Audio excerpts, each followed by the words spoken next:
Hello everyone, Rurikhan here coming at you with another video, and today we're going to be talking some more about World of Warcraft Dragonflight. Now naturally I've said that the alpha has been out for a while now. There's a lot of people playing the alpha, testing out all sorts of different systems, and there's also been a couple of interviews that I've watched repeatedly in order to glean information that I'm particularly interested in discussing, and I'm going to be providing that discussion to you throughout a series of videos talking about this new information that has been released in regards to Dragonflight. Now, today's topic is going to be whether or not Dragonflight will solve one of the biggest problems that I personally had with Shadowlands. Now, before I started playing Shadowlands, I went to a very good friend of mine. We used to raid together. He was basically the raid leader, and I went up to him and I asked him, hey, you think you can have a raid spot for Shadowlands? If you got a raid spot for me as a tank, I'd love to come and play some Shadowlands with you guys. And he said yes. That was like one of the main things for me coming back to Shadowlands, was being able to play with friends, because ultimately World of Warcraft is very much a social game. Like, I don't think that the whole thing that a lot of people do of like, oh, I'm just gonna get gold and boost through I think that's boring. Like, I really don't understand the philosophy behind people, basically ruining themselves out of the experience of actually progressing through content, but that's neither here nor there. Either way, I got together with my friend, I joined his guild, we started, doing heroics and then mythics and then mythic plus, and then eventually the raid comes out, we do the raid, have a blast doing all of these activities that I care about doing. But there was a darker side to the time that I was spending playing Shadowlands, and that darker side was the Maw dailies, which were completely atrocious. I've talked about this at length. And, after the Maw dailies, I believe that came Korthia, which apparently was also another hellscape of his own. Now, I wasn't playing then because I was like, bro, Maw dailies completely burned me out of Shadowlands. Besides the fact that a lot of the story didn't make a whole lot of sense. There's a lot more complaints that I had for the Shadowlands, but definitely the biggest one was the amount of chores that I needed to do just to keep up with the two things that I really wanted to do. The two things that I really wanted to do was Mythic Plus and raiding, whether that was normal raiding, heroic raiding, mythic raiding, didn't matter. I just wanted to raid and do Mythic Plus. That's all I really wanted to do. And unfortunately, what the game required, because, you were going to eventually be able to get, like, extra sockets into your gear and whatnot, the game required me to do Torgast. Now, Torgast wasn't even something that I had a huge issue with doing. If it wasn't necessary for you to run it twice for a crappy reward the second time around, that was so bad. That was such a piss-poor design. It's like, oh, run it once, get, like, 1,000 of something, and then run it again to get like 50. And you guys are like, but Rurikhan, just don't run it the second time. And it's like, yeah, but you want to get as much of that resource as possible, so you kind of had to do it if you wanted to keep up with the power creep of the game, just like you had to do the mod dailies if you wanted to keep up. Because look, ultimately, whenever I play an MMO like this, I need to be the best that I can possibly be so that I can perform the best with my group. This is just the way that I've always played MMOs. And I know that for some people, some people are more casual, stuff like that. But, that necessity of wanting to always get as much power as possible is what essentially drove me and a lot of my friends to do the mod dailies and all of this other stupid nonsense, kind of like mandatory stuff, right? And that was one of the biggest problems that I had with Shadowlands, was the amount of chores that you had to do just in order to keep up with the power gains of what you actually needed in order to do the things that you wanted, which in this case was Raid and Mythic Plus. Now, I have two interviews here. Once again, I'm going to be linking these in the description of the video. But these two interviews are the Towellie interview and the Mr. GM interview, which I already linked the previous video, but I'm going to link both of them down here as well, because in here, Ian discusses this. And like I said, this is something that has already been said in the reveal show of Dragonflight, but I'm going to be highlighting this right now, because if Blizzard goes back on their word in regards to this is something I'm going to be calling them out on until the end of times. till the end of times.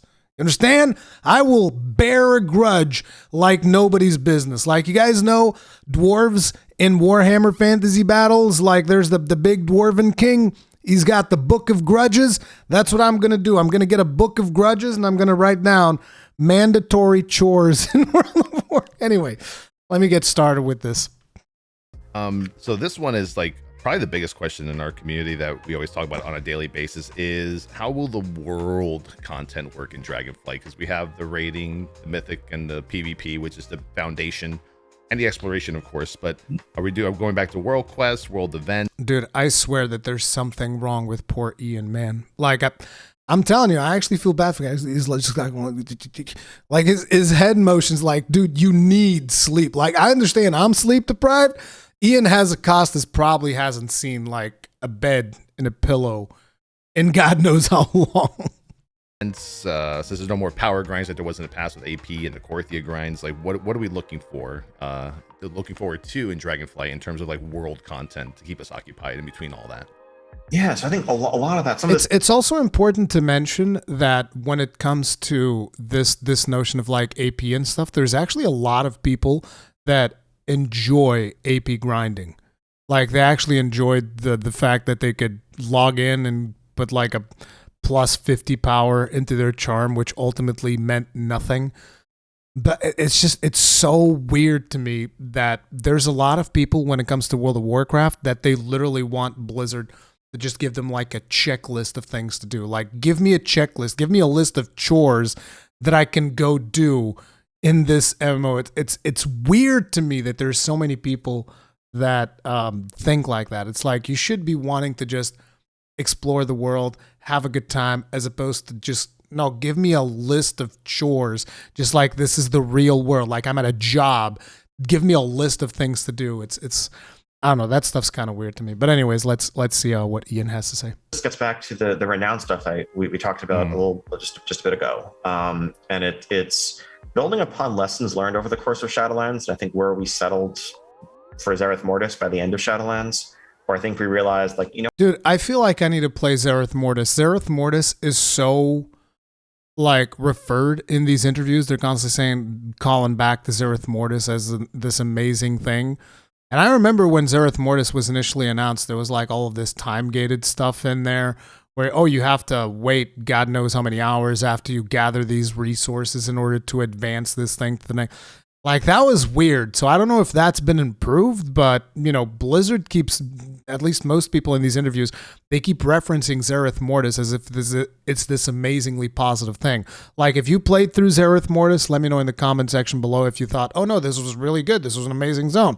Or if, did you not like the way that Zereth Mortis was? Like, let me know. I'm actually curious. We can have a really robust, deep endgame content loop and progression that's there for people who really enjoy outdoor content, who want to spend time doing it, who can unlock perks and convenience and cosmetics and get items that are parallel progression to what you might get from other sources, but not necessarily an AP style or whatever additive system that then becomes mandatory for everyone regardless of play style. So I think that gets back to one of the philosophical learnings of Shadowlands, which is where possible, we want to avoid telling players that in order to play the part of the game that you enjoy most, you have to spend a bunch of time every day or every week doing this other thing that you don't enjoy as much.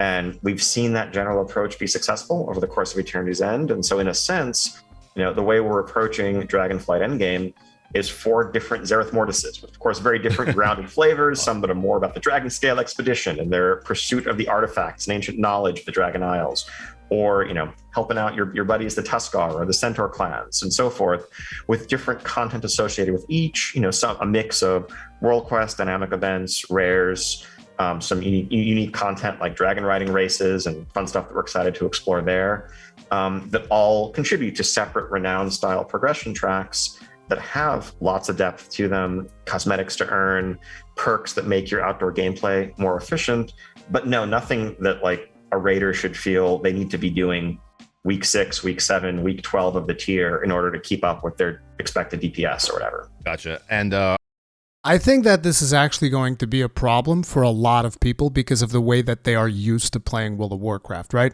They're used to playing World of Warcraft like a job, like we just talked about.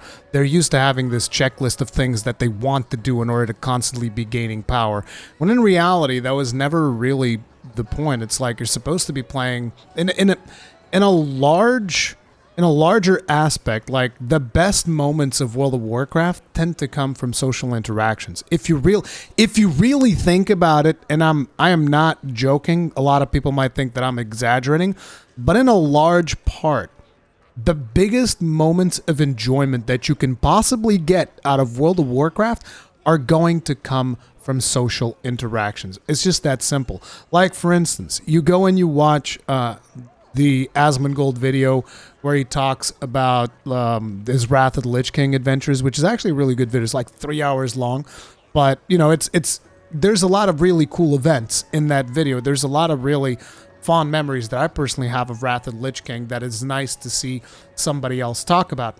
And when you look at, you know, the stuff in that video, sure, there's a lot of things that he talks about, how he did a certain thing in game or did a certain other thing in game, but a majority of the events that take place in that video are social interactions with somebody else. It's something that happened in the world that involved the players, and not necessarily this need to grind to do whatever, right? It's important to have a certain level of grind when it comes to MMOs. Yes, this is 1,000% correct. You should have a certain level of grind. You should have a certain level of objectives that you can achieve and stuff like that. But these should not be mandatory. There should be like, okay, I want a clear path to progression to doing raids, and then I just want to do raids. This should be an option. This is fine. Because like I said, when, you know, if you leave the players to their own devices, it's like, just here's a solid game, here's some solid systems that you can interact with, not systems that are mandatory, that are forced upon you for engagement purposes, players will find their fun. I think it's actually more important that Blizzard finds things that are social activities, not necessarily just instances. I think instances are good. I think raids are good, all of that stuff. But just like social activities that can happen organically throughout a game, like a very simple thing that you know, that I personally miss from, for instance, in Monster Hunter, which is a game that I play a lot and I talk a lot about. This is a very simple thing, right? So in Monster Hunter, whenever you would gather up with other players, there'd be a gathering hub that you'd go in there and you'd hang out with other players. You can do emotes, do all kinds of stuff. And in most Monster Hunter games, there would be like this this table that looks like a log, like a log table. And basically what you do there is you'd get two hunters together, you'd arm wrestle, which basically consists of you pressing like a button repeatedly, and whoever presses the button the most wins. But those little moments of social interaction when you can just get a friend and just go do arm wrestling, which is just, like I said, just mashing a button, it's cool. It generates social interaction between people, which is the fundamental aspect of most MMOs. It's not all about progression. Progression is important, I think. I think progression is definitely important. But what is important is for you to just be having fun with the activities that you want to do with your friends, as opposed to, like, for instance, in Shadowlands, you know, I'd be with my friends in Discord, and we'd be planning, okay, you ready to go Mythic Plus? And I'm like, oh man, I gotta go do my Maw dailies real quick. And then some of them would maybe even come over and help me out, because back then you couldn't even mount in the Maw. It'd be annoying as hell to run around in the Maw. And, you know, we'd help each other out, but it was basically like nobody wanted to be in the Maw. Like, nobody actually wanted to be there. Nobody wanted to do that grind. That crap was boring as hell. It was terrible. And the fact that it was basically, you know, it wasn't mandatory. Nothing is mandatory. But in terms of gaining power, like an additional socket on your gear, you know, I'd argue that's pretty freaking powerful. So, of course, you'd want to do that. And that is something that I really don't want to see in Dragonflight. I want to be able to, like, hey, you know, I've done the campaign. Now I just want to log in to do Mythic Plus and hang out with my friends. And that, I feel, will lead to a much better experience, particularly if there's social interactions that you can do with your friends. Possibly even just have like special events, like more often just have a special event happening in game that gives players a reason to kind of like hang out together. And I don't know, dude, but I kind of feel like whatever Shadowlands was doing was definitely not it. I freaking hated it.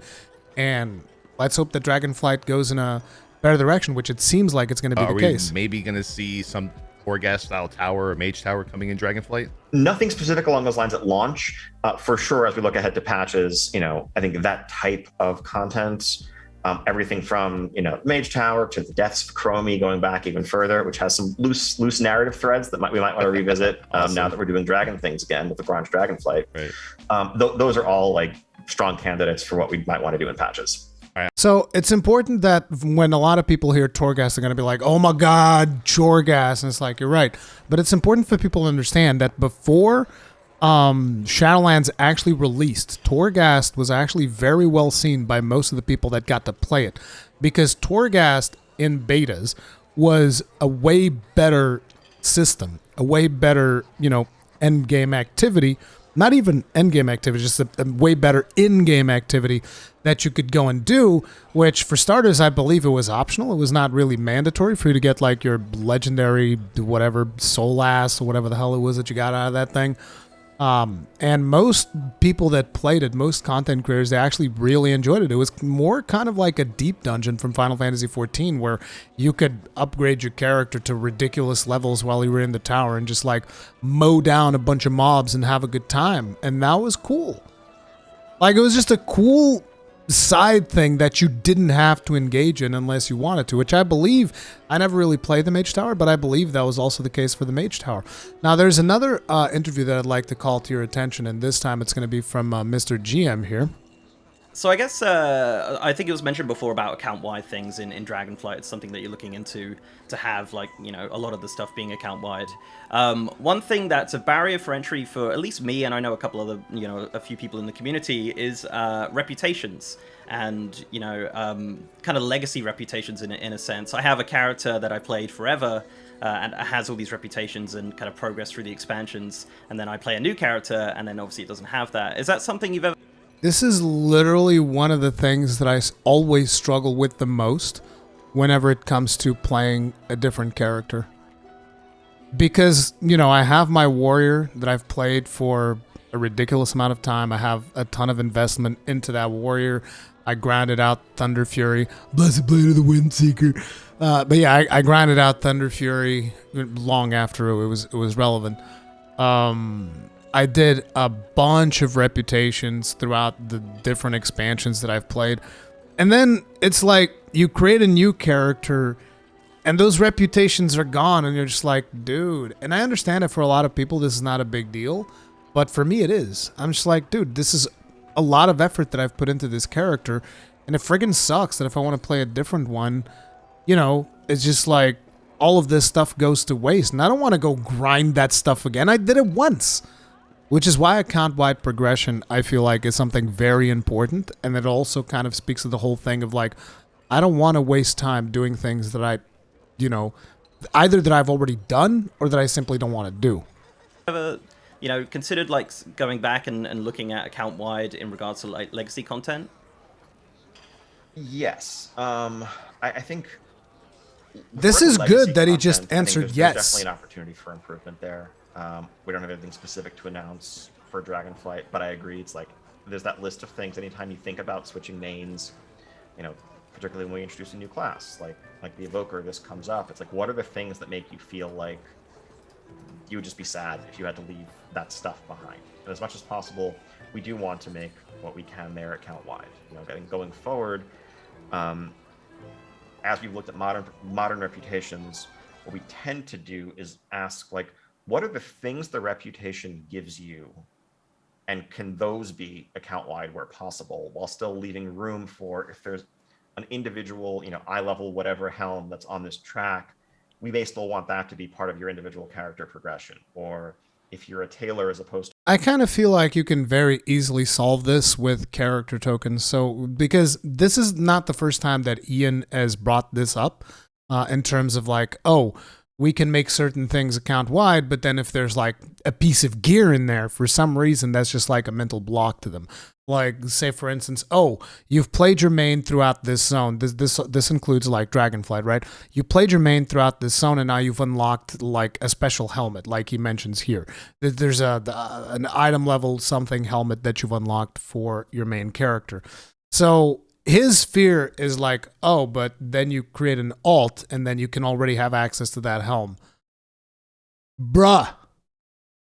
It's like it's reputation gear. How good can it possibly be? For starters. But here's the thing. Even if that's such like a big mental block for Blizzard that they're like, oh, but then the alts already have the gear. Okay, fine. Here's how you do it. You give the alt all of the reputation benefits that your main has, but then when it comes to this gear, it has to be earned per character with special tokens. Like say, for instance, you're hitting the Tuskar or whatever. There's a Tuskar token that you can get for doing activities, and that is a character-bound token. And then you need to use that token to buy the helmet. So, for instance, if you have an alt and you go to the Tuskar, I was about to say Beast Tribe. You go to the Tuskar zone, and you have to do a couple of like world quests or something like that in order to accrue Tuskar tokens. That would enable you to buy the helmet, but the helmet is unlocked. You just can't get it. You need to like get a token to then buy the thing. So that, because the idea is that you need to invest a certain amount of time with something like a certain reputation grind, kind of almost, in order to unlock something. Well, there you go. Instead of you investing that time and unlocking the reputation or whatever, just invest that time doing a couple of world quests to get the tokens, and then you can buy the helmet, which you've already unlocked on your main character. I mean, that's the way that I look at it. It's fairly easy to solve. To an herbalist, there is value in, this recipe being something you have to work towards as a tailor, but access to content, cosmetics, other, systems like, the extra legendary in Zereth Mortis and so forth are things wherever possible we want to make account wide. Yeah. And there's also, I believe it was mentioned in the Taliesin interview. I don't have the timestamp here, but it was also said that even dragon riding is going to be account wide, which is something that I want to dive deeper in another video. But for now, I'm going to be calling it here. What are your thoughts on all this? In my opinion, if they manage to actually do this in Dragonflight, it will definitely be a big win. But there's a big if they manage to do this, because I've seen Blizzard promise things repeatedly, time and time again, and then repeatedly break their promises.